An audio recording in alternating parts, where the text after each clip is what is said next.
ਸਤਿ ਸ਼੍ਰੀ ਅਕਾਲ ਸਾਰਿਆਂ ਨੂੰ। ਆਪਣੇ ਤਿਆਰੀ ਦੇ ਚੌਥੇ ਦਿਨ ਦੇ NCERT ਜੀਓਗ੍ਰਾਫੀ ਭੂਗੋਲ ਦੀ ਤੁਹਾਡੀ ਜੀਓਗ੍ਰਾਫੀ ਭੂਗੋਲ ਦੀ ਤੁਹਾਡੀ NCERT ਤੀਜੇ ਲੈਕਚਰ ਤੁਹਾਡੇ ਸਾਰਿਆਂ ਦਾ ਸਵਾਗਤ ਹੈ। ਸਾਰਾ ਲੈਕਚਰ ਆਪਾਂ ਪੰਜਾਬੀ ਵਿੱਚ ਕਵਰ ਕਰਾਂਗੇ, ਸਭ ਕੁਝ ਆਪਾਂ ਇਸ ਡਿਟੇਲ ਨਾਲ ਬਣਾਵਾਂਗੇ। ਠੀਕ ਹੈ, ਤੁਹਾਨੂੰ ਕਿਤੇ ਵੀ ਕੋਈ ਵੀ ਡਾਊਟ ਹੋਵੇ ਕਮੈਂਟ ਕਰਕੇ ਜ਼ਰੂਰ ਦੱਸਿਓ ਤੇ ਆਪਾਂ ਉਸ ਤਰੀਕੇ ਨਾਲ ਹੀ ਤਿਆਰੀ ਵਿੱਚ ਇੰਪਰੂਵਮੈਂਟ ਵੀ ਕਰਾਂਗੇ ਤੇ ਤੁਹਾਡੇ ਡਾਊਟ ਵੀ ਸੋਲਵ ਕਰਾਂਗੇ। ਹੁਣ ਆਪਾਂ ਪਿਛਲੇ ਲੈਕਚਰ ਦੇ ਅੰਦਰ ਲਾਈਨਾਂ ਡਰਾ ਕੀਤੀਆਂ ਸੀ ਆਪਾਂ, ਜਿਹਦੇ ਅਕਸ਼ਾਂਸ਼ ਬਣਾਏ ਸੀ, ਜਿੱਥੇ ਆਪਾਂ ਲੈਟੀਟਿਊਡ ਜਿਨ੍ਹਾਂ ਨੂੰ ਆਪਾਂ ਕਹਿੰਦੇ ਆ, ਜਿਹਦੇ ਅੰਦਰ ਆਪਾਂ ਭੂਮਧ ਰੇਖਾ ਬਣਾਈ ਸੀ। ਠੀਕ ਹੈ, ਫਿਰ ਕਰਕ ਦੀ ਖੰਡੀ ਬਣਾਈ ਸੀ, ਮਰਕ ਦੀ ਖੰਡੀ ਬਣਾਈ ਸੀ। ਇਹ ਸਾਰੀਆਂ ਆਪਾਂ ਅੱਡ-ਅੱਡ ਲਾਈਨਾਂ ਬਣਾਈਆਂ ਸੀ ਤੇ ਉਹਨਾਂ ਦਾ ਮੈਂ ਤੁਹਾਨੂੰ ਦੱਸਿਆ ਸੀ ਕਿ ਕਿੱਦਾਂ ਜਿਹੜੀ ਅਰਥ ਜਿਹੜੀ ਆਪਣੀ ਧਰਤੀ ਜਿਹੜੀ ਥੋੜੀ ਜਿਹੀ ਝੁਕੀ ਹੋਈ ਇੱਕ ਪਾਸੇ ਨੂੰ, ਉਹਦੇ ਕਾਰਨ ਕਿੱਦਾਂ ਗਰਮੀ ਤੇ ਸਰਦੀਆਂ ਦਾ ਮੌਸਮ ਬਦਲਦਾ, ਸੂਰਜ ਇੱਕ ਪਾਸੇ ਤੋਂ ਦੂਜੇ ਪਾਸੇ ਕਿਸ ਤਰੀਕੇ ਨਾਲ ਜਾਂਦਾ ਹੈ। ਹੁਣ ਉਸੇ ਚੀਜ਼ ਨੂੰ ਥੋੜਾ ਜਿਹਾ ਹੋਰ ਡਿਟੇਲ ਦੇਖਦੇ ਹੋਏ ਤੇ ਫਿਰ ਉਹਦੇ ਨਾਲ ਇੱਕ ਹੋਰ ਚੀਜ਼ ਪੜ੍ਹਦੇ ਹੋਏ ਇੱਕ ਵਾਰੀ ਆਪਾਂ ਉਹਦਾ ਵੀ ਡਾਇਗਰਾਮ ਬਣਾ ਲਈਏ, ਜਿੰਨੇ ਵੀ ਆਪਾਂ ਅਕਸ਼ਾਂਸ਼ ਬਣਾਏ ਸੀ, ਤਾਂ ਕਿ ਥੋੜੀ ਜਿਹੀ ਰਿਵੀਜ਼ਨ ਹੋ ਜਾਏ।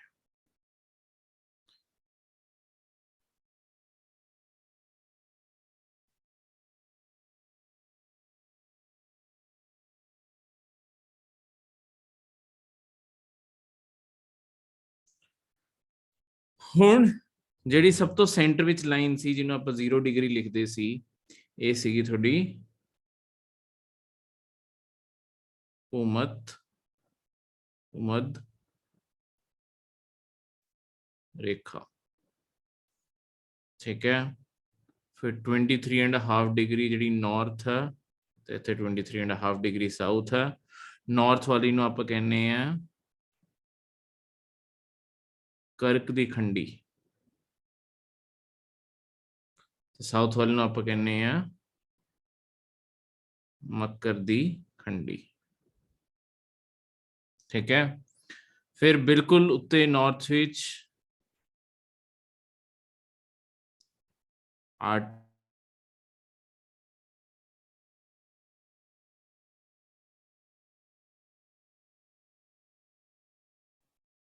ਐਂਟਾਰਕਟਿਕ ਸਰਕਲ। ਇਹ ਦੋਨੋਂ ਸੀਗੇ 66.5 ਡਿਗਰੀ ਨਾਰਥ, 66.5 ਡਿਗਰੀ ਸਾਊਥ। ਹੁਣ ਜੇ ਤੁਸੀਂ ਇਹ ਸਾਰੀ ਲਾਈਨਾਂ ਦੇਖੋ, ਇਹਨਾਂ ਦੇ ਵਿੱਚ ਵੀ ਆਹ ਸਾਰੀਆਂ ਹੋਰ ਵੀ ਲਾਈਨਾਂ ਆਣਗੀਆਂ, ਇੱਥੇ 1 ਡਿਗਰੀ 2 ਡਿਗਰੀ ਇਹ ਸਾਰੀਆਂ ਲਾਈਨਾਂ ਆਣਗੀਆਂ ਕਰਦੇ ਕਰਾਂਦੇ, ਜਦ ਤੱਕ ਆਪਾਂ ਦੋਨੋਂ ਧਰੁਵ ਤੱਕ ਨਹੀਂ ਪਹੁੰਚ ਜਾਂਦੇ, ਜਿੱਥੇ ਆਪਣੇ 90 ਡਿਗਰੀ ਦਾ ਐਂਗਲ ਬਣੂਗਾ। ਇੱਥੇ 90 ਡਿਗਰੀ ਸਾਊਥ, ਇੱਥੇ 90 ਡਿਗਰੀ ਨਾਰਥ। ਠੀਕ ਹੈ, ਉਨੀ ਦੇਰ ਤੱਕ ਇੱਥੇ ਸਾਰੀਆਂ ਲਾਈਨਾਂ ਆਉਂਦੀਆਂ ਜਾਣਗੀਆਂ। ਪਰ ਹੁਣ ਜਿਹੜਾ ਹੈਗਾ, ਇਹ ਸਾਰੀ ਦੀ ਸਾਰੀ ਜਿਹੜੀ ਲਾਈਨਾਂ ਹੈਗੀਆਂ, ਹੁਣ ਤੁਸੀਂ ਇਹਨਾਂ ਨੂੰ ਧਿਆਨ ਨਾਲ ਦੇਖੋਗੇ, ਇਹ ਸਾਰੀ ਦੀ ਸਾਰੀ ਕਿਤੇ ਵੀ ਇੱਕ ਦੂਜੇ ਨੂੰ ਟੱਚ ਨਹੀਂ ਕਰਦੀਆਂ, ਸਾਰੀ ਇੱਕ ਦੂਜੇ ਦੇ ਨਾਲ ਨਾਲ ਦੀ ਨਿਕਲਦੀਆਂ। ਠੀਕ ਹੈ, ਇਹ ਕਿਤੇ ਵੀ ਇੱਕ ਦੂਜੇ ਨੂੰ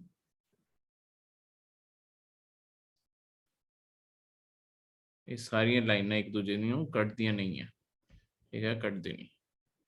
ਠੀਕ ਹੈ, ਕੋਈ ਵੀ ਸਾਰੀਆਂ ਇੱਕ ਦੂਜੇ ਦੇ ਬਿਲਕੁਲ ਨਾਲ ਨਾਲ ਦੀ ਨਿਕਲ ਜਾਂਦੀਆਂ, ਇੱਦਾਂ ਬਿਲਕੁਲ ਨਾਲ ਅੱਗੇ ਇਸ ਤਰੀਕੇ ਨਾਲ ਬਣੀਆਂ ਹੋਈਆਂ, ਕਿਤੇ ਵੀ ਇੱਕ ਦੂਜੇ ਨੂੰ ਕਿਤੇ ਵੀ ਟੱਚ ਨਹੀਂ ਕਰਦੀਆਂ। ਇੱਦਾਂ ਪੂਰੀ ਧਰਤੀ ਦੇ ਚਾਰੋਂ ओर ਇੱਦਾਂ ਘੁੰਮ ਕੇ ਆਊਗੀ, ਥੱਲੇ ਵਾਲੀ ਉਹਦੇ ਥੱਲੇ ਘੁੰਮ ਜੂਗੀ।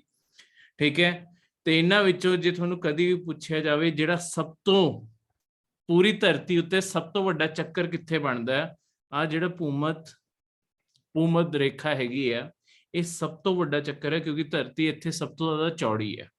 ਠੀਕ ਹੈ, ਤੇ ਇਹਨੂੰ ਯਾਦ ਰੱਖਿਓ, ਇਹਦਾ ਆਨਸਰ ਹੋਊਗਾ ਭੂਮਧ ਰੇਖਾ। ਠੀਕ ਹੈ, ਹੁਣ ਦੂਜੇ ਪਾਸੇ ਜਿਹੜੀਆਂ, ਹੁਣ ਆਪਾਂ ਦੇਖੋ, ਇੱਕ ਤਾਂ ਧਰਤੀ ਨੂੰ ਆਪਾਂ ਇਦਾਂ ਪੜ੍ਹ ਲਿਆ, ਦੂਜਾ ਹੁਣ ਧਰਤੀ ਨੂੰ ਸਮਝਣ ਲਈ ਜਿਹੜੀ ਚੀਜ਼ ਹੈ ਉਹ ਹੈਗੀ ਹੈ ਕਿ ਆਪਾਂ ਇਸ ਤਰੀਕੇ ਨਾਲ ਲੰਬਾਈ ਵਿੱਚ ਵੀ ਬਣਾ ਕੇ ਦੇਖੀਏ ਲਾਈਨਾਂ, ਤੇ ਇਸ ਤਰੀਕੇ ਨਾਲ ਧਰਤੀ ਨੂੰ ਵੰਡੀਏ। ਇਹਨਾਂ ਨੂੰ ਆਪਾਂ ਕਹਿੰਦੇ ਆ ਦਸ਼ਾਂਤਰ। ਦਸ਼ਾਂਤਰ ਦਾ ਮਤਲਬ ਹੁੰਦਾ ਹੈ ਲੌਂਗੀਟਿਊਡ। ਇਹਦਾ ਮਤਲਬ ਹੁੰਦਾ ਲੈਟੀਟਿਊਡ, ਇਹਦਾ ਮਤਲਬ ਹੁੰਦਾ ਲੌਂਗੀਟਿਊਡ। ਠੀਕ ਹੈ, ਇਹ ਜਿਹੜੀ ਹੈਗੀ ਹੈ ਇਹਨਾਂ ਨੂੰ ਹਮੇਸ਼ਾ ਲੰਬਕਾਰ ਪਾਸੇ ਨੂੰ ਆਪਾਂ ਬਣਾਉਣੀ ਹੈ, ਸਿੱਧੀਆਂ ਸਿੱਧੀਆਂ। ਹੁਣ ਦੇਖੋ ਜਿਹੜੀ ਆਪਾਂ ਬੋਰਡ ਤੇ ਡਾਇਗਰਾਮ ਬਣਾਈ ਹੈ, ਇਹ ਬੋਰਡ ਤੇ ਜਿਹੜੀ ਡਾਇਗਰਾਮ ਬਣੀ ਹੈ ਇਹ 2D ਚ ਆਪਾਂ ਨੂੰ ਮਤਲਬ ਚਾਰੋਂ ਗੋਲ ਚੱਕਰ ਨਹੀਂ ਦਿਖਦਾ। ਇੱਥੇ ਸਾਰੀ ਧਰਤੀ ਤੇ ਸਿੱਧੀਆਂ ਸਿੱਧੀਆਂ ਲਾਈਨਾਂ ਬਣਾਉਣੀਆਂ। ਆਹ ਇੱਕ ਪੁਆਇੰਟ ਉੱਤੇ ਜਿਹੜਾ ਆਪਣਾ ਉੱਤੇ ਧਰੁਵ ਹੈ ਤੇ ਇੱਕ ਥੱਲੇ ਧਰੁਵ ਹੈ, ਇਹ ਦੋਨਾਂ ਨੂੰ ਪੁਆਇੰਟ ਲੈ ਕੇ ਇਹ ਬਾਕੀ ਸਾਰੇ ਦੀ ਸਾਰੀ ਲਾਈਨਾਂ ਬਿਲਕੁਲ ਸਿੱਧੀਆਂ ਬਣਾਉਣੀਆਂ। ਪਰ ਕਿਉਂਕਿ ਧਰਤੀ ਗੋਲ ਹੈ ਤਾਂ ਜਦੋਂ ਆਪਾਂ ਡਰਾ ਕਰਦੇ ਹਾਂ ਆਪਾਂ ਸੈਂਟਰ ਵਾਲੀ ਲਾਈਨ ਸਿੱਧੀ ਬਣਾ ਦਿੰਦੇ ਹਾਂ, ਬਾਕੀ ਲਾਈਨਾਂ ਨੂੰ ਆਪਾਂ ਇਸ ਤਰੀਕੇ ਨਾਲ ਬਣਾਉਣੀ ਹੈ। ਹੁਣ ਇੱਥੇ ਇੱਕ ਚੀਜ਼ ਦਾ ਅਹਿਸਾਸ ਕਰੋ ਅੱਗੇ ਵਧਣ ਤੋਂ ਪਹਿਲਾਂ, ਬਲਕਿ ਦੋ ਚੀਜ਼ਾਂ ਦਾ ਅਹਿਸਾਸ ਕਰੋ। ਆ ਦੇਖੋ, ਇੱਕ ਤਾਂ ਮਤਲਬ ਜਿਹੜੀ ਪਹਿਲੀ ਚੀਜ਼ ਦੇਖਣ ਵਾਲੀ ਹੈ ਕਿ ਇਹ ਦੋਨੋਂ ਪਾਸੇ ਜਿਹੜੇ ਆਪਣੇ ਕੋਨੇ ਪੈਂਦੇ ਆ, ਆਪਣੇ ਧਰੁਵ ਪੈਂਦੇ ਆ, ਇੱਥੇ ਜਾ ਕੇ ਇਹ ਦੋਨੋਂ ਦੇ ਦੋਨੋਂ ਪਾਸੇ ਨੂੰ ਮਿਲਦੇ ਆ, ਉੱਤੇ ਨੂੰ ਵੀ ਮਿਲਦੇ ਆ ਤੇ ਥੱਲੇ ਨੂੰ ਵੀ ਮਿਲਦੇ ਆ। ਠੀਕ ਹੈ, ਤਾਂ ਇੱਕ ਤਾਂ ਇਹ ਲਾਈਨਾਂ ਮਤਲਬ ਜਿਵੇਂ ਆਪਾਂ ਆਹ ਪੜ੍ਹੀਆਂ ਅਕਸ਼ਾਂਸ਼ ਪੜ੍ਹੇ, ਇੱਕ ਦੂਜੇ ਨਾਲ ਕਦੀ ਨਹੀਂ ਇਹ ਲਾਈਨਾਂ ਮਿਲਦੀਆਂ। ਇੱਥੇ ਸਾਰੀਆਂ ਲਾਈਨਾਂ ਦੋ ਜਗ੍ਹਾ ਤੇ ਆ ਕੇ ਮਿਲਦੀਆਂ। ਠੀਕ ਹੈ, ਤੇ ਮਿਲਣ ਤੋਂ ਪਹਿਲਾਂ ਇਹਨਾਂ ਦੀ ਮਤਲਬ ਸ਼ੇਪ ਇਦਾਂ ਦੀ ਬਣ ਗਈ ਹੈ ਕਿ ਇਹ ਸੈਂਟਰ ਵਿੱਚ ਜਿਹੜੀ ਧਰਤੀ ਦਾ ਬਿਲਕੁਲ ਸੈਂਟਰ ਵਾਲਾ ਹਿੱਸਾ ਇੱਥੇ ਸਭ ਤੋਂ ਜ਼ਿਆਦਾ ਚੌੜੀ ਹੈ, ਤੇ ਜਿਵੇਂ ਜਿਵੇਂ ਆਪਾਂ ਧਰੁਵ ਵੱਲ ਜਾਂਦੇ ਹਾਂ, ਕੋਨੇ ਵੱਲ ਜਾਂਦੇ ਹਾਂ, ਪੋਲਸ ਵੱਲ ਜਾਂਦੇ ਹਾਂ, ਇਹ ਇੱਕ ਦੂਜੇ ਦੇ ਕੋਲੇ ਕੋਲੇ ਆਉਂਦੀਆਂ ਜਾਂਦੀਆਂ ਤੇ ਫਿਰ ਫਾਈਨਲੀ ਮਿਲ ਜਾਂਦੀ ਹੈ ਇੱਥੇ। ਠੀਕ ਹੈ, ਇੱਕ ਚੀਜ਼ ਆਹ ਹੋ ਗਈ ਦੇਖਣ ਵਾਲੀ। ਤੇ ਦੂਜੀ ਚੀਜ਼ ਹੁਣ ਜਿਹੜੀ ਹੈ, ਤੁਸੀਂ ਧਰਤੀ ਆਹ ਹੁਣ ਆਪਣਾ ਗੋਲ ਹੈ, ਪਰ ਜਦੋਂ ਆਪਾਂ ਨਕਸ਼ੇ ਬਣਾਉਂਦੇ ਆ ਆਪਾਂ ਨਕਸ਼ੇ ਹਮੇਸ਼ਾ ਸਿੱਧੇ ਬਣਾਉਂਦੇ ਆ। ਇੱਕ ਕਾਗਜ਼ ਆਪਾਂ ਬਿਲਕੁਲ ਸਿੱਧਾ ਕਾਗਜ਼ ਰੱਖਦੇ ਹਾਂ।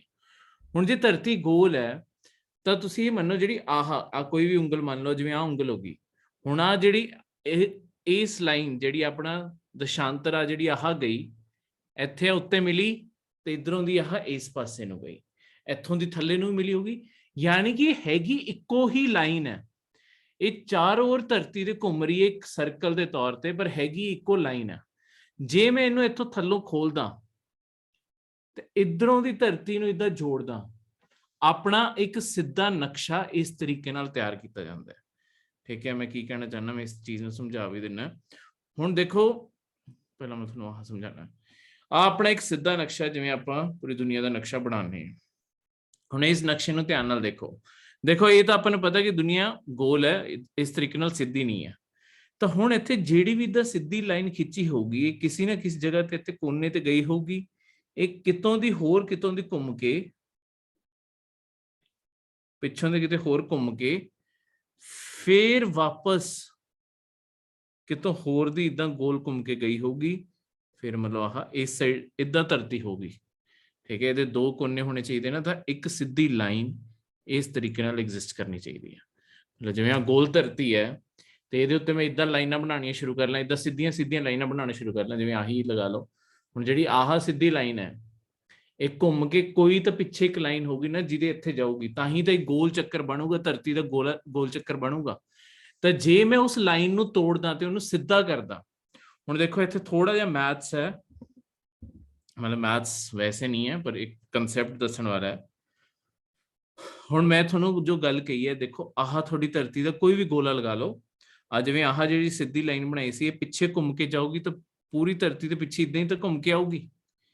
ਠੀਕ ਹੈ, ਹੁਣ ਜਿਹੜੀ ਆਹ ਗੋਲ ਲਾਈਨ ਹੈ ਜਿਹੜੀ ਇਹਦੇ ਚਾਰੋਂ ओर ਬਣ ਗਈ, ਜਿਵੇਂ ਇਹਨੂੰ ਇੱਕ ਪਾਸੋਂ ਤੋੜ ਕੇ ਇਹਨੂੰ ਸਿੱਧਾ ਕਰਦਾ। ਮੈਥਸ ਦੇ ਅੰਦਰ ਆਪਾਂ ਇੱਕ ਚੀਜ਼ ਪੜ੍ਹਦੇ ਹਾਂ, ਦੇਖੋ, ਕਿਉਂਕਿ ਜਦੋਂ ਆਪਾਂ ਧਰਤੀ ਨੂੰ ਇਦਾਂ ਵਿੱਚੋਂ ਦੀ ਕੱਟ ਕੇ ਸਿੱਧਾ ਕਰਨਾ ਹੈ ਤਾਂ ਆਪਾਂ ਨੂੰ ਇਹ ਪਤਾ ਹੋਣਾ ਚਾਹੀਦਾ ਕਿ ਆਹ ਜਿਹੜੀ ਲਾਈਨ ਹੈ ਇਹਦੇ ਜਿਹੜਾ ਪਿੱਛੇ ਵਾਲਾ ਹਿੱਸਾ ਹੈ, ਇਹ ਹਿੱਸਾ ਕਿੱਥੇ ਆਊਗਾ। ਇਹ 'ਚ ਆਪਣੀ ਮਦਦ ਕਰਦੀ ਹੈ ਲਾਈਨ ਵਾਲੀ ਚੀਜ਼। ਦੇਖੋ, ਜਿਹੜੀ ਇੱਕ ਸਿੱਧੀ ਲਾਈਨ ਹੁੰਦੀ ਹੈ ਨਾ, ਇਹਦੇ ਜਿਹੜਾ ਡਿਗਰੀ ਹੁੰਦਾ, ਜਿਹੜਾ ਡਿਗਰੀ ਦਾ ਐਂਗਲ ਬਣਦਾ ਹੁੰਦਾ 180 ਡਿਗਰੀ। ਠੀਕ ਹੈ, ਆਪਣੇ ਮੈਥਸ ਵਿੱਚ ਆਪਾਂ ਇਹਨੂੰ 90 ਡਿਗਰੀ ਕਹਿੰਦੇ ਆ, 290 ਡਿਗਰੀ ਦਾ ਐਂਗਲ ਤਾਂ 180 ਡਿਗਰੀ ਦਾ ਤੁਹਾਡਾ ਐਂਗਲ ਬਣ ਗਿਆ। ਠੀਕ ਹੈ, ਆ ਹੁਣ ਜਿਹੜਾ 180 ਡਿਗਰੀ ਦਾ ਐਂਗਲ ਬਣਿਆ ਹੈ, ਇਹ ਹੁਣ ਕਿਸ ਤਰੀਕੇ ਨਾਲ ਕੰਮ ਕਰਦਾ ਤੇ ਕੀ ਚੀਜ਼ ਹੈ ਇਹ ਜਿਹੜਾ ਤੁਹਾਡਾ 180 ਡਿਗਰੀ ਦਾ ਐਂਗਲ ਬਣਿਆ, ਇਹ 180 ਡਿਗਰੀ ਦਾ ਐਂਗਲ ਨੂੰ ਹੁਣ ਮੈਂ ਕਿਤੋਂ ਦੀ ਵੀ ਲਾਈਨ ਨੂੰ ਤੋੜਾਂ, ਲਾਈਨ ਨੂੰ ਤੋੜਨ ਦਾ ਮਤਲਬ ਹੁੰਦਾ, ਦੇਖੋ ਹੁਣ ਇਹ ਲਾਈਨ ਨੂੰ ਮੈਂ ਅੱਡ-ਅੱਡ ਜਗ੍ਹਾ ਤੇ ਸਿੱਟਤਾ। ਹੁਣ ਹੁੰਦਾ ਕੀ ਹੈ, ਜਿਵੇਂ ਆਪਣੀਆਂ ਇਦਾਂ ਬਹੁਤ ਸਾਰੀਆਂ ਲਾਈਨਾਂ ਪਈਆਂ, ਹੁਣ ਹੁੰਦਾ ਕੀ ਹੈ, ਜਿਹੜੀ ਲਾਈਨ ਜਿਹਦੇ ਐਂਗਲ ਦੇ ਨਾਲ ਹੋਗੀ ਨਾ, ਉਹੀ ਆ ਕੇ ਆਪਸ ਜੁੜਨਗੇ, ਕਿਉਂਕਿ ਐਂਗਲ ਦਾ ਹਮੇਸ਼ਾ ਟੋਟਲ ਹੁੰਦਾ। ਦੇਖੋ ਇਦਾਂ ਕਨਫਿਊਜ਼ ਨਾ ਹੋ ਜਾਓ, ਦੁਬਾਰਾ ਦੱਸ ਦਿੰਦਾ। ਹੁਣ ਜੇ ਆਹ ਇੱਕ ਪੂਰੀ ਦੀ ਪੂਰੀ ਲਾਈਨ ਹੈ, ਇਸ ਲਾਈਨ ਨੂੰ ਮੈਂ ਕਿਤੋਂ ਦੀ ਵੀ ਤੋੜੂੰਗਾ, ਜਿਹੜੇ ਇਹਦੇ ਦੋ ਹਿੱਸੇ ਹੋਣਗੇ, ਕਿਉਂਕਿ ਇਹ ਇੱਕੋ ਲਾਈਨ ਸੀ, ਜਦ ਵੀ ਮੈਂ ਇਹਨੂੰ ਜੋੜੂੰਗਾ ਇਹਦਾ ਐਂਗਲ 180 ਡਿਗਰੀ ਹੀ ਆਣਾ ਚਾਹੀਦਾ। ਉਹੀ ਹੁਣ ਜਿਵੇਂ ਧਰਤੀ ਉੱਤੇ, ਜੇ ਆਹ ਗੋਲ ਧਰਤੀ ਹੈ, ਜੇ ਗੋਲ ਧਰਤੀ ਤੇ ਆਹ ਇੱਕ ਪੂਰੀ ਗੋਲਾਕਾਰ ਚ ਪਹਿਲਾਂ ਤਾਂ ਗੋਲਾ ਹੀ ਬਣਿਆ ਹੋਇਆ ਸੀ, ਗੋਲੇ ਨੂੰ ਮੈਂ ਤੋੜ ਕੇ ਇੱਕ ਸਿੱਧੀ ਲਾਈਨ ਕਰਤੀ, ਮੈਂ ਧਰਤੀ ਨੂੰ ਇਦਾਂ ਖੋਲਤਾ, ਸਿੱਧੀ ਕਰਤੀ ਧਰਤੀ, ਹੁਣ ਆਹ ਇੱਕ ਲਾਈਨ ਬਣ ਗਈ ਹੈ ਸਿੱਧੀ। ਹੁਣ ਕਿਉਂਕਿ ਆਪਾਂ ਨਕਸ਼ਾ ਇਦਾਂ ਦਾ ਨਹੀਂ ਪੜ ਸਕਦੇ, ਆਪਾਂ ਨਕਸ਼ਾ ਇਦਾਂ ਪੜਦੇ ਹਾਂ, ਤਾਂ ਹੀ ਸਾਰੀ ਦੁਨੀਆ ਨੂੰ ਆਪਾਂ ਇਦਾਂ ਜੋੜ ਕੇ ਪੜਦੇ ਹਾਂ। ਆਪਣੇ ਵਿੱਚ ਥੋੜੀ ਐਂਟਾਰਕਟਿਕਾ ਜਾਂ ਆਰਟਿਕ ਆਂਦਾ, ਆਪਣੇ ਨਾਰਥ ਪੋਲ ਜਾਂ ਸਾਊਥ ਪੋਲ ਬਿਲਕੁਲ ਵਿੱਚ ਥੋੜੀ ਆਂਦੇ, ਉਹ ਸਾਈਡ ਤੇ ਆਂਦੇ ਆ। ਉਹ ਕਿਸ ਤਰੀਕੇ ਨਾਲ ਆਂਦੇ ਆ, ਹੁਣ ਗੋਲਾ ਉੱਤੇ ਨਾਰਥ ਪੋਲ ਹੈ, ਥੱਲੇ ਸਾਊਥ ਪੋਲ ਹੈ, ਆਪਾਂ ਇਹਨੂੰ ਇਦਾਂ ਤੋੜਦੇ ਆ, ਸਿੱਧੀ ਲਾਈਨ ਕਰਤੀ, ਦੋਨੋਂ ਪਾਸੇ, ਇਸ ਪਾਸੇ ਲਾਈਨ ਗਈ, ਇਸ ਪਾਸੇ ਲਾਈਨ ਗਈ, ਇਹਨੂੰ ਤੋੜ ਕੇ ਇਦਾਂ ਜੋੜਤਾ। ਪਰ ਹੁਣ ਮੈਨੂੰ ਕਿੱਦਾਂ ਪਤਾ ਚੱਲੂਗਾ ਕਿ ਜਿਹੜੀ ਆਹ ਲਾਈਨ ਹੈ ਉਹ ਕਿਹਦੇ ਪਿੱਛੇ ਆਂਦੀ ਹੈ? ਠੀਕ ਹੈ, ਕਿਉਂਕਿ ਇੱਧਰ ਵੀ ਉਨੀਆਂ ਲਾਈਨ ਹੈ, ਇੱਧਰ ਵੀ ਸਿੱਧੀ ਲਾਈਨ ਹੋ ਗਈ ਨਾ ਇਹ ਤਾਂ ਆਪਾਂ ਕੀ ਕਰਦੇ ਆ, ਆਹ ਜਿਹੜਾ ਸਿੱਧੀ ਡਿਗਰੀ ਹੈ, ਹਰੇਕ ਨੂੰ ਆਪਾਂ ਐਂਗਲ ਨਾਲ ਮਾਰਕ ਕਰਤਾ। ਠੀਕ ਹੈ, ਜਦੋਂ ਇਹਨੂੰ ਇਦਾਂ ਸਿੱਧਾ ਕੀਤਾ, ਜਿਹੜਾ ਇਹਦਾ ਐਂਗਲ ਆਪਾਂ ਦਿੱਤਾ ਹੋਊਗਾ ਤੇ ਜਿਹੜਾ ਇਹਦਾ ਐਂਗਲ ਦਿੱਤਾ ਹੋਊਗਾ, ਉਹਦਾ ਟੋਟਲ ਕਰਕੇ 180 ਆਣਾ ਚਾਹੀਦਾ। ਇਹ ਮੈਂ ਹੁਣ ਤੁਹਾਨੂੰ ਨਾਲ ਨਾਲ ਦੁਨੀਆ ਦਾ ਇੱਕ ਵਾਰੀ ਇਸ ਤਰੀਕੇ ਨਾਲ ਨਕਸ਼ਾ ਬਣਾ ਕੇ ਵੀ ਨਾਲ ਨਾਲ ਦਿਖਾਣਾ ਹੈ, ਤੇ ਫਿਰ ਦੱਸਦਾ ਕਿ ਇਦਾਂ ਕਿਉਂ ਬਣਾਇਆ ਗਿਆ। ਆਪਾਂ ਸਿੱਧੇ ਨਕਸ਼ੇ ਦਾ ਹੋਰ ਕੀ ਕੰਮ, ਮਤਲਬ ਇਹ ਸਾਰੀ ਲਾਈਨਾਂ ਦਾ ਜਿਹੜੇ ਆਪਣੇ ਦਸ਼ਾਂਤਰ ਹੈ, ਇਹਨਾਂ ਦਾ ਕੰਮ ਕੀ ਹੈ। ਦੇਖੋ ਆ ਆਪਣਾ ਸਿੱਧਾ ਨਕਸ਼ਾ ਲਗਾ ਲਓ। ਇਹ ਥੋੜਾ ਜਿਹਾ ਕੰਸੈਪਟ ਕੰਪਲਿਕੇਟਡ ਜਿਹਾ ਬਣ ਜਾਂਦਾ, ਤਾਂ ਇਹਨੂੰ ਥੋੜਾ ਜਿਹਾ ਧਿਆਨ ਨਾਲ ਸਮਝਿਓ।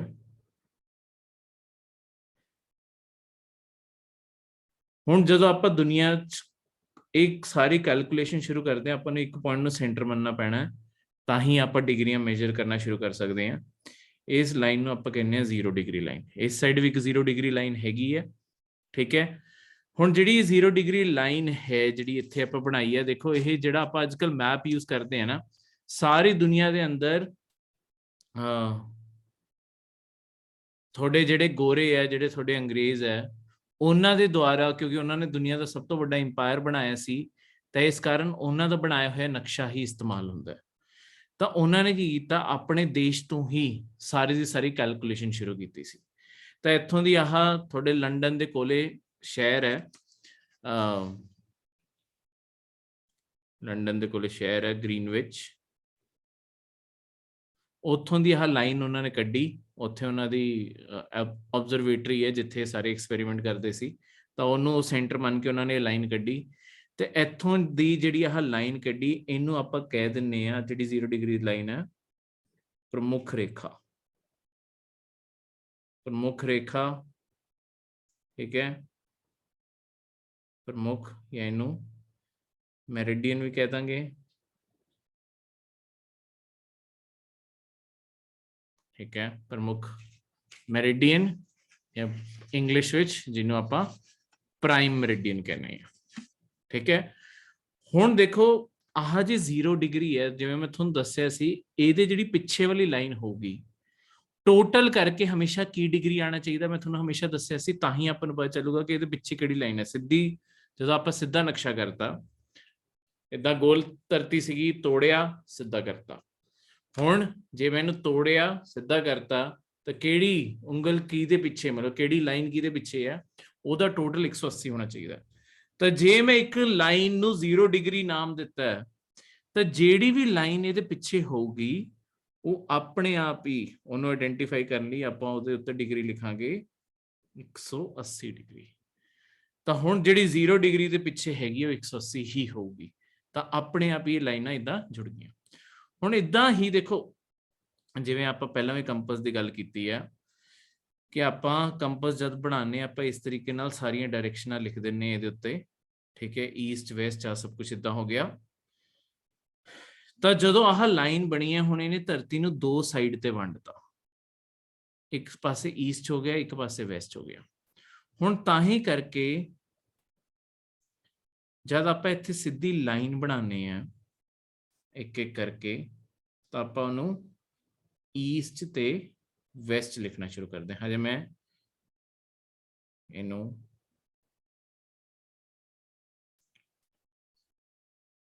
मैं हजे किन्ने दे गैप ते बना रहा मैं हुणे दसूंगा, पहला वो कंसैप्ट समझाऊंगा। जे थोनू पेपर लिए कंसैप्ट समझ आ गया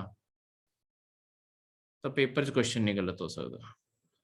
जे कंसैप्ट नहीं आया तो पेपर च रट्टा मार रहे हो, फिर अपने आप मुश्किल वध जांदियां। तो रट्टा ना मारो कभी भी, हमेशा चीज़ों समझो कि क्यों हो रहा। ठीक है,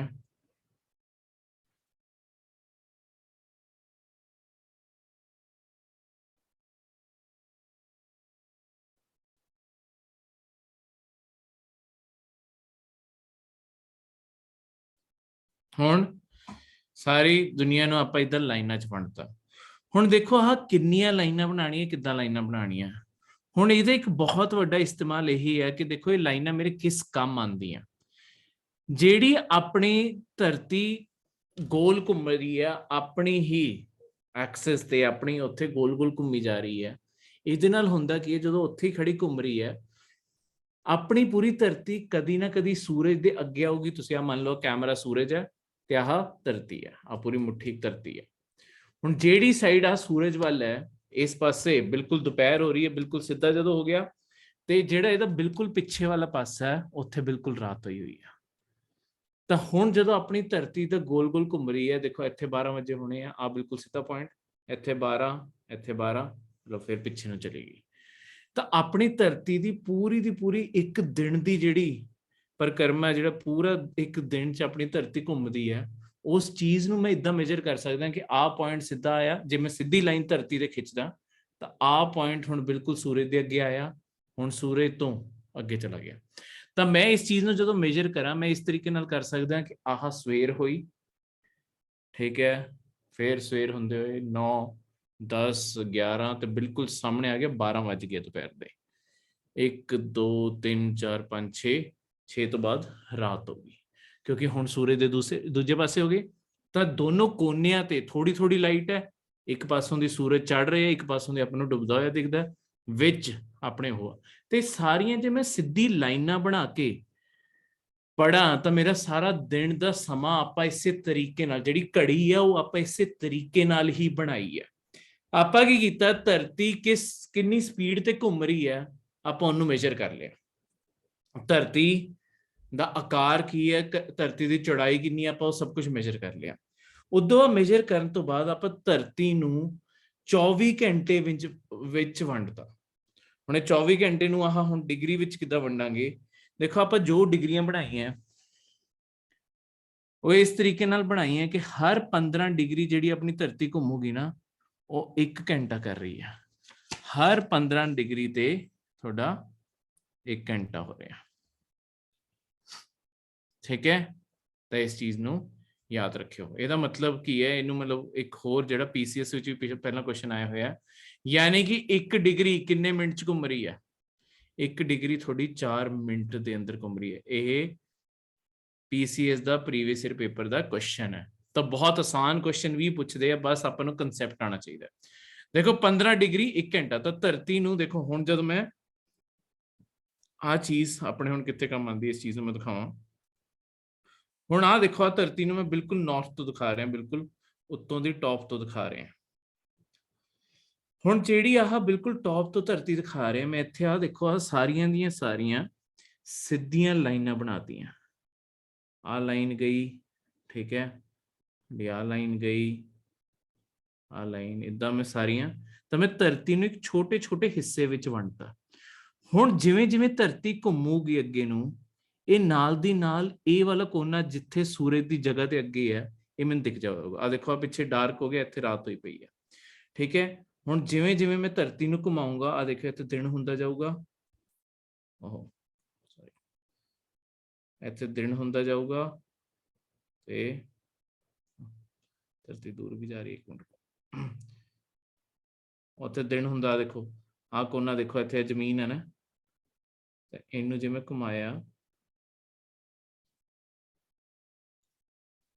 ਤਾਂ ਇਸ ਤਰੀਕੇ ਨਾਲ ਦੂਜੇ ਪਾਸੇ ਰਾਤ ਆਉਂਦੀ ਜਾਊਗੀ, ਇੱਥੇ ਇਸ ਪਾਸੇ ਨੂੰ ਦਿਨ ਆਉਂਦਾ ਜਾਊਗਾ, ਤੇ ਬਿਲਕੁਲ ਆਪੋਜ਼ਿਟ ਸਾਈਡ ਤੁਹਾਡੇ ਸੂਰਜ ਇਸ ਤਰੀਕੇ ਨਾਲ ਹੈ। ਤਾਂ ਜਦੋਂ ਆਪਾਂ ਧਰਤੀ ਨੂੰ ਇਦਾਂ ਛੋਟੇ ਛੋਟੇ ਹਿੱਸਿਆਂ ਵਿੱਚ ਵੰਡ ਦਿੰਦੇ ਹਾਂ, ਸਿੱਧੀ ਲਾਈਨ 'ਚ ਪੜ ਦਿੰਦੇ ਹਾਂ, ਆਪਾਂ ਦੱਸ ਪਾਉਂਦੇ ਹਾਂ ਕਿ ਸੂਰਜ ਦੇ ਮੁਤਾਬਿਕ ਧਰਤੀ ਕਿੱਥੇ ਪਹੁੰਚ ਗਈ ਹੈ ਜਦ ਧਰਤੀ ਘੁੰਮ ਰਹੀ ਹੈ। ਠੀਕ ਹੈ, ਇਸ ਤਰੀਕੇ ਨਾਲ ਆਪਾਂ ਸਮਾਂ ਇਸੇ ਤਰੀਕੇ ਨਾਲ ਆਪਾਂ ਬਣਾਇਆ। ਤਾਂ ਆਪਾਂ ਕੀ ਕੀਤਾ, ਦੇਖੋ 15 ਡਿਗਰੀ 1 ਘੰਟਾ, ਤਾਂ ਆਪਾਂ ਪੂਰੇ ਮਤਲਬ ਕਿਉਂਕਿ 15 ਡਿਗਰੀ ਨਾਲ 1 ਘੰਟਾ ਕਿੱਦਾਂ ਬਣਾਇਆ, ਕਿਉਂਕਿ ਆਪਾਂ ਦੇਖਿਆ ਪੂਰੇ 24 ਘੰਟੇ ਦੀਆਂ ਫਿਰ ਆਪਾਂ ਲਾਈਨਾਂ ਇਸੇ ਤਰੀਕੇ ਨਾਲ ਬਣਾਤੀਆਂ ਕਿ ਹਰ 15 ਡਿਗਰੀ 'ਚ 1 ਘੰਟਾ ਮੰਨਾਂਗੇ ਤੇ ਪੂਰੇ 24 ਘੰਟੇ ਦਾ ਆਪਣਾ ਪੂਰਾ ਦਿਨ ਹੋਊਗਾ।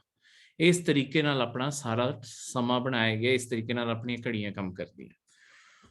ਹੁਣ ਇਸੇ ਲਈ ਦੇਖੋ ਇੱਥੇ ਜਿਹੜੀਆਂ ਮੈਂ ਲਾਈਨਾਂ, ਤਾਂ ਕਿ ਜ਼ਿਆਦਾ ਛੋਟੀ ਡਿਗਰੀ ਨਾ ਹੋ ਜੇ, ਮੈਂ ਇੱਥੇ ਜਿਹੜੀਆਂ ਲਾਈਨਾਂ ਬਣਾਉਣ ਲੱਗਿਆ ਮੈਂ 30 ਡਿਗਰੀ ਤੇ ਗੈਪ ਤੇ ਬਣਾਉਣ ਲੱਗਿਆ। ਹੁਣ ਦੇਖੋ 15 ਡਿਗਰੀ ਦਾ 1 ਘੰਟਾ, ਤਾਂ ਜਦੋਂ ਮੈਂ 30 ਡਿਗਰੀ ਦੀਆਂ ਲਾਈਨਾਂ ਬਣਾ ਰਿਹਾ, ਯਾਨੀ ਕਿ 30 ਡਿਗਰੀ ਮੈਂ 2 ਘੰਟੇ ਦੇ ਫਰਕ ਤੇ ਇੱਕ ਲਾਈਨ ਬਣਾ ਰਿਹਾ।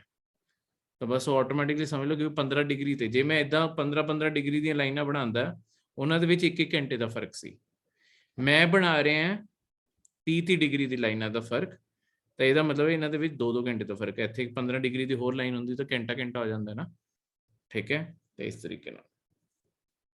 ਠੀਕ ਹੈ, ਤਾਂ ਹੁਣ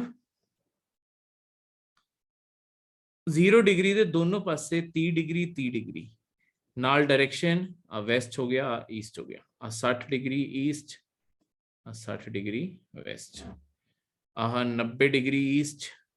ਹੁਣ ਦੇਖੋ ਧਰਤੀ ਗੋਲ ਹੈ, ਮੈਂ ਤਾਂ ਹੀ ਇਸ ਕਰਕੇ ਹੀ ਲਾਈਨ ਬਿਲਕੁਲ ਕੋਨੇ ਵੱਲ ਬਣਾਈ ਸੀ, 0 ਡਿਗਰੀ ਸੈਂਟਰ 'ਚ ਨਹੀਂ ਬਣਾਈ, ਤਾਂ ਕਿ ਇਹ ਦਿਖੇ ਕਿ ਕਿਉਂਕਿ ਧਰਤੀ ਗੋਲ ਹੈ ਤਾਂ ਜੋ ਵੀ ਇੱਥੇ ਖਤਮ ਹੋਊਗਾ ਉਹ ਦੂਜੇ ਪਾਸੇ ਸ਼ੁਰੂ ਹੋਊਗਾ।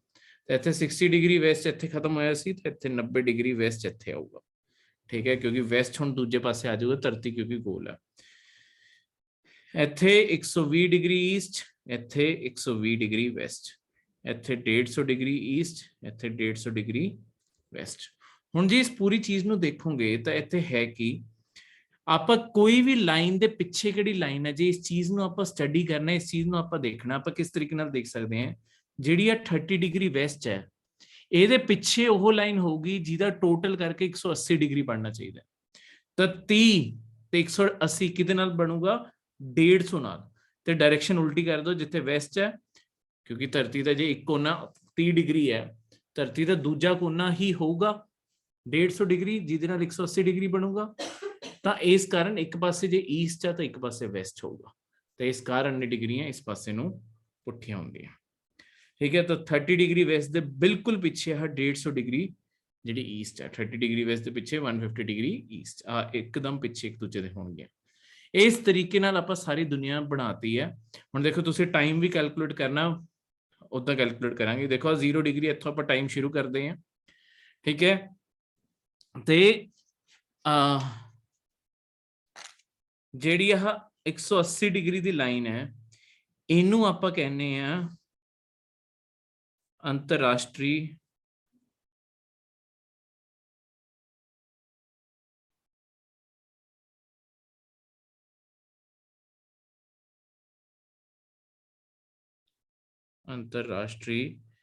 ਮਿਤੀ ਲਾਈਨ, ਜਿਹਨੂੰ ਆਪਾਂ ਇੰਟਰਨੈਸ਼ਨਲ ਡੇਟ ਲਾਈਨ ਵੀ ਕਹਿ ਦਿੰਦੇ ਹਾਂ।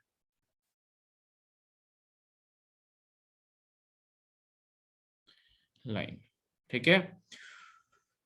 ਹੁਣ ਜਿਹੜੀ ਆਹ ਲਾਈਨ ਹੈ, ਮਤਲਬ ਇਹਦੇ ਇੱਥੇ ਜਾ ਕੇ ਆਪਾਂ ਤਾਰੀਖ ਬਦਲਦੇ ਹਾਂ, ਇੱਥੋਂ ਆਪਾਂ ਸਮਾਂ ਸ਼ੁਰੂ ਕਰਦੇ ਹਾਂ, ਇੱਥੋਂ ਆਪਾਂ ਤਾਰੀਖ ਬਦਲਦੇ ਹਾਂ।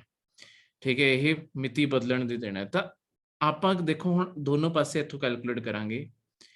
ਇਸ ਪਾਸੇ ਨੂੰ ਪਹਿਲਾਂ ਚੱਲਦੇ ਆ, ਦੇਖੋ 2 ਘੰਟੇ ਹੋ ਗਏ, 4 ਘੰਟੇ ਹੋ ਗਏ, ਮਤਲਬ ਦੇਖੋ ਆ 0 ਇੱਥੋਂ ਟਾਈਮ ਸ਼ੁਰੂ ਕੀਤਾ ਨਾ, ਤਾਂ ਇੱਥੋਂ ਇੱਥੇ ਜਾਣ ਲਈ 2 ਘੰਟੇ ਹੋ ਗਏ, ਕਿਉਂਕਿ 30 ਡਿਗਰੀ ਦਾ ਗੈਪ ਹੈ।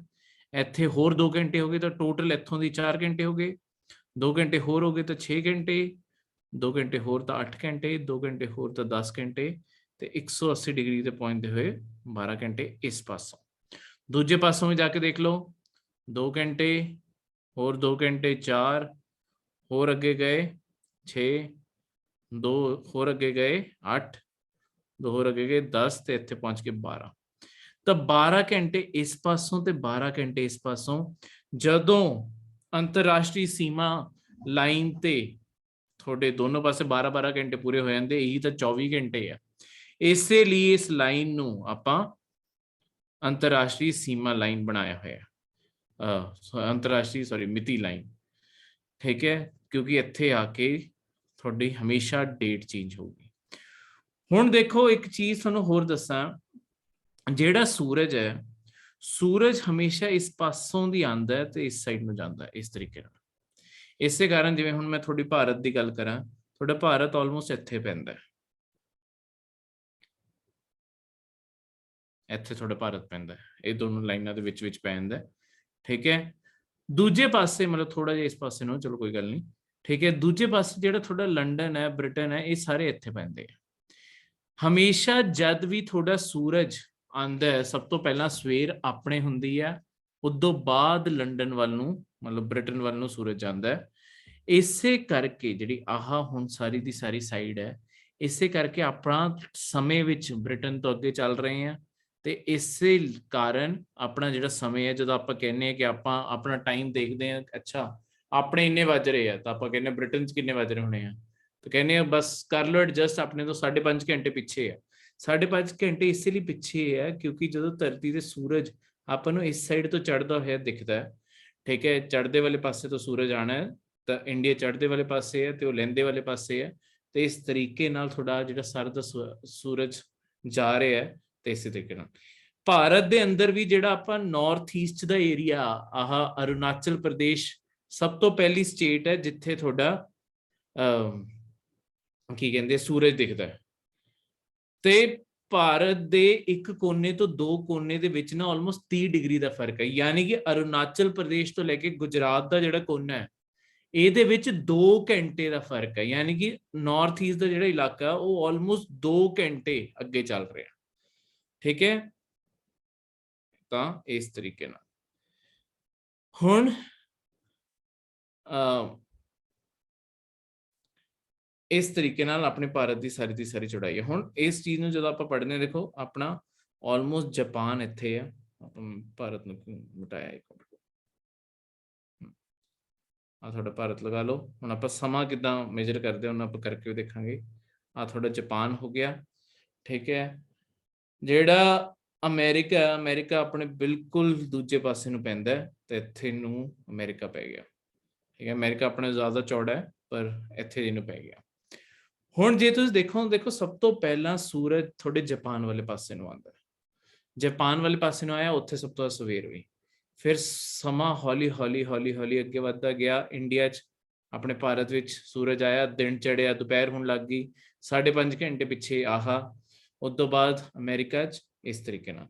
ਹੁਣ ਇਸੇ ਲਈ ਜਦੋਂ ਹੁਣ ਆਪਾਂ ਸਮਾਂ ਕੈਲਕੂਲੇਟ ਕਰਨਾ, ਦੇਖੋ ਮੈਂ ਤੁਹਾਨੂੰ ਦੱਸਿਆ ਸੀ ਸਮਾਂ ਤਾਂ ਆਪਾਂ 0 ਡਿਗਰੀ ਤੋਂ ਸ਼ੁਰੂ ਕਰਦੇ ਹਾਂ, ਪਰ ਜੇ ਮੈਂ ਕਹਿ ਰਿਹਾ ਕਿ ਸਭ ਤੋਂ ਦਿਨ ਇਹਨਾਂ ਦਾ ਅੱਗੇ ਚੱਲ ਰਿਹਾ, ਤਾਂ ਆਪਾਂ ਸਮਾਂ ਮਿਣਾਂਗੇ ਕਿੱਦਾਂ?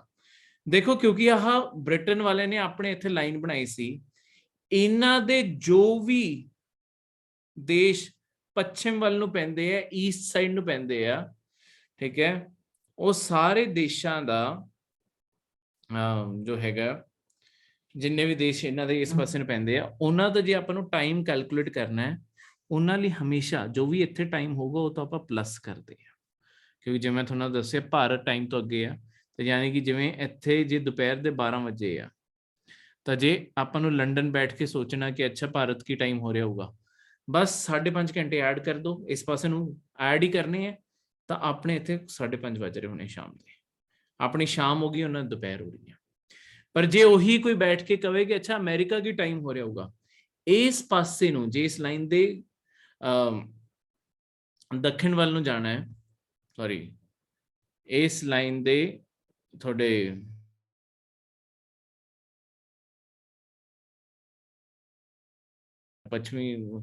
ਪੱਛਮ ਆਹ ਹੁੰਦਾ, ਠੀਕ ਹੈ। ਤੇ ਜੇ ਆਪਾਂ ਪੱਛਮ ਵੱਲ ਨੂੰ ਜਾਣਾ ਹੈ ਤਾਂ ਕੀ ਹੋਊਗਾ, ਆ ਪੂਰਬ ਸੀਗਾ, ਮੈਂ ਲਿਖੇ ਦਾ ਉਹ ਤੋਂ ਪਹਿਲਾਂ ਪੜ੍ਹਾਉਂਦੇ ਮੈਂ ਉਹ ਕਰ ਜਾ ਗੜਬੜ ਕਰਦਾ, ਠੀਕ ਹੈ। ਕਈ ਵਾਰੀ ਬੋਲਦੇ ਕੋਈ ਸ਼ਬਦ ਇੱਧਰ ਉੱਧਰ ਬੋਲੇ ਜਾਂਦਾ, ਪੱਛਮ ਹੋ ਗਿਆ, ਆ ਪੂਰਬ ਹੋ ਗਿਆ, ठीक है।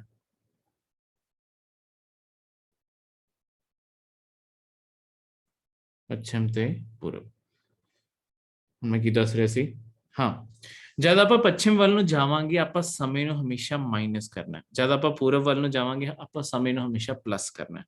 ਹੁਣ ਜੇ ਮੈਂ ਇਸ ਲਾਈਨ ਤੋਂ ਪੂਰਬ ਵੱਲ ਨੂੰ ਆਣਾ, ਆਪਾਂ ਟਾਈਮ ਪਲੱਸ ਕੀਤਾ ਸੀ, ਜੇ ਇੱਥੇ ਬਹਿ ਕੇ ਮੈਂ ਅਮਰੀਕਾ ਦੀ ਗੱਲ ਕਰੂੰਗਾ ਕਿ ਅਮਰੀਕਾ ਕਿੰਨਾ ਕੁ ਹੋਆ, ਤਾਂ ਇਸ ਪਾਸੇ ਨੂੰ ਤੁਹਾਡੇ ਟਾਈਮ ਆਪਾਂ ਮਾਈਨਸ ਕਰਾਂਗੇ। ਯਾਨੀ ਕਿ ਲੈਟਸ ਸਪੋਜ਼ ਆਪਣੇ ਇੰਨਾ ਹੀ ਇੱਧਰ ਲਗਾ ਲਈਏ ਕਿ ਇੱਥੇ ਆਲਮੋਸਟ 5.5 ਘੰਟੇ ਦਾ ਫਰਕ ਹੈ, ਤੇ ਇੱਥੇ ਜੇ 12 ਵਜੇ ਦੇ ਬਹਿ ਕੇ ਆਪਾਂ ਗੱਲ ਕਰਾਂਗੇ ਕਿ ਤੁਹਾਡੇ ਬ੍ਰਿਟਨ ਵਿੱਚ 12 ਵੱਜ ਰਹੇ ਆ, ਤਾਂ ਜਿਹੜਾ ਤੁਹਾਡਾ ਅਮਰੀਕਾ ਦਾ ਬਿਲਕੁਲ ਸੈਂਟਰ ਵਾਲਾ ਹਿੱਸਾ ਹੈ, ਠੀਕ ਹੈ, ਚਲੋ ਰਾਉਂਡ ਫਿਗਰ ਕਰ ਲੈਂਦੇ ਆ 5 ਘੰਟੇ, ਕਿਉਂਕਿ ਅਮਰੀਕਾ ਆਪਣੇ ਆਪ ਤੋਂ ਬਹੁਤ ਵੱਡਾ ਹੈ।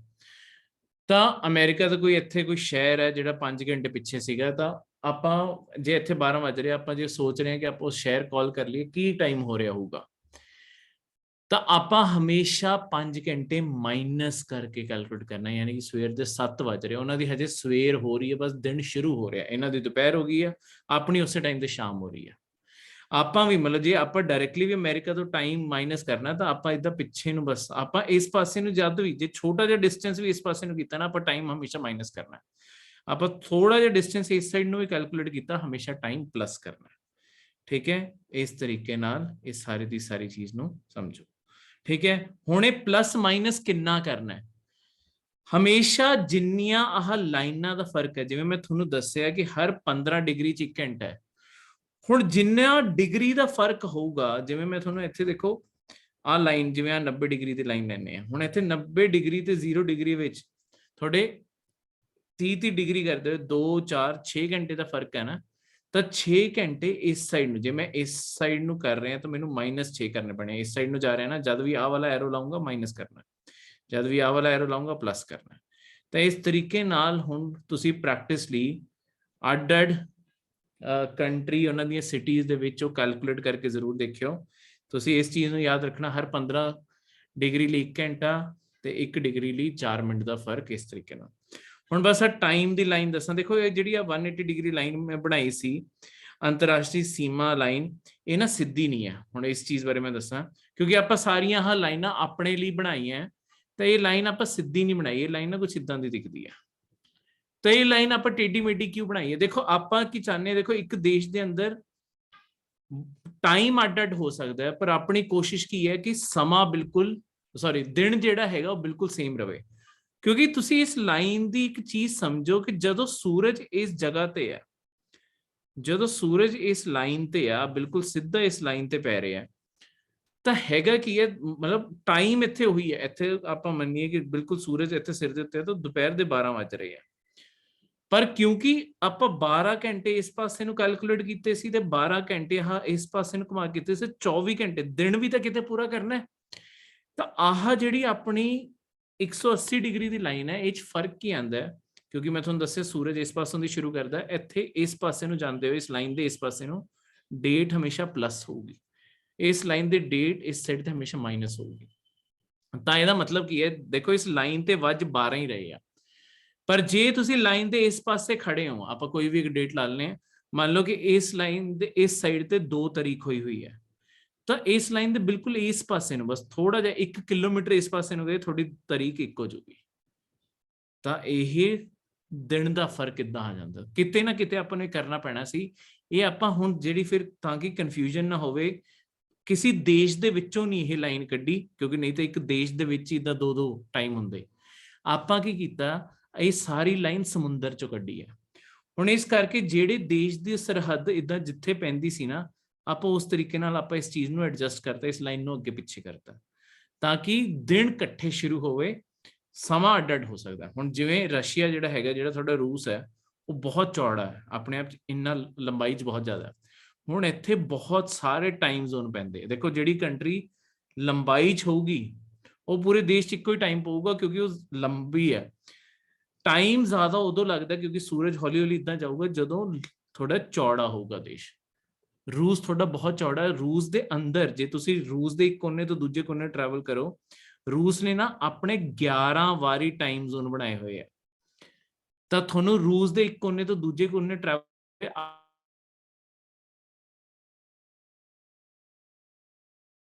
ਦਾ ਫਰਕ ਸੀ। ਕਹਿੰਦੇ ਤਾਂ ਇਹੀ ਹੈ ਕਿ ਆਪਾਂ ਨੂੰ ਵੀ 2 ਲਾਈਨਾਂ ਦੀ ਲੋੜ ਸੀ, ਕਿਉਂਕਿ ਆਪਾਂ ਜਿੰਨੇ ਆਪਣਾ ਵੀ ਦੇਸ਼ ਜਿੰਨਾ ਚੜਾਈ 'ਚ ਪੈ ਜਾਂਦਾ ਹੈ, ਪਰ ਆਪਾਂ ਇੱਕ ਸੈਂਟਰ ਪੁਆਇੰਟ ਲਿਆ ਤੇ ਆਪਾਂ ਇਸ ਤਰੀਕੇ ਨਾਲ ਦੋਨੋਂ ਸਾਈਡ ਨੂੰ ਸੈਂਟਰ ਵਿੱਚ ਲਿਆ ਕੇ ਰੱਖਤਾ। ਠੀਕ ਹੈ, ਤਾਂ ਇਸ ਤਰੀਕੇ ਨਾਲ ਆਪਾਂ ਇਸ ਚੀਜ਼ ਨੂੰ ਬੈਲੈਂਸ ਕੀਤਾ ਹੋਇਆ। ਸੌਰੀ, ਤਾਂ ਇਹ ਸੀਗਾ ਅੱਜ ਦਾ ਆਪਣਾ ਸਾਰਾ ਜੀਓਗ੍ਰਾਫੀ ਦਾ ਲੈਕਚਰ। ਮਿਲਦੇ ਹਾਂ ਤੁਹਾਨੂੰ ਅਗਲੇ ਲੈਕਚਰ 'ਚ, ਜਿੱਥੇ ਹੁਣ ਆਪਾਂ ਹੌਲੀ ਹੌਲੀ ਹੁਣ ਭੂਮੀ ਬਾਰੇ ਪੜ੍ਹਨਾ ਸ਼ੁਰੂ ਕਰਾਂਗੇ। ਅਗਲੇ ਲੈਕਚਰ 'ਚ ਧਰਤੀ ਦੇ ਅੰਦਰ ਕੀ ਹੈ, ਕਿਸ ਤਰੀਕੇ ਦੀ ਧਰਤੀ ਬਣੀ ਹੋਈ ਹੈ, ਕਿੱਦਾਂ ਅਰੇਂਜ ਹੋਈ ਹੋਈ ਹੈ, ਹੁਣ ਇਹ ਪੜ੍ਹਨਾ ਸ਼ੁਰੂ ਕਰਾਂਗੇ।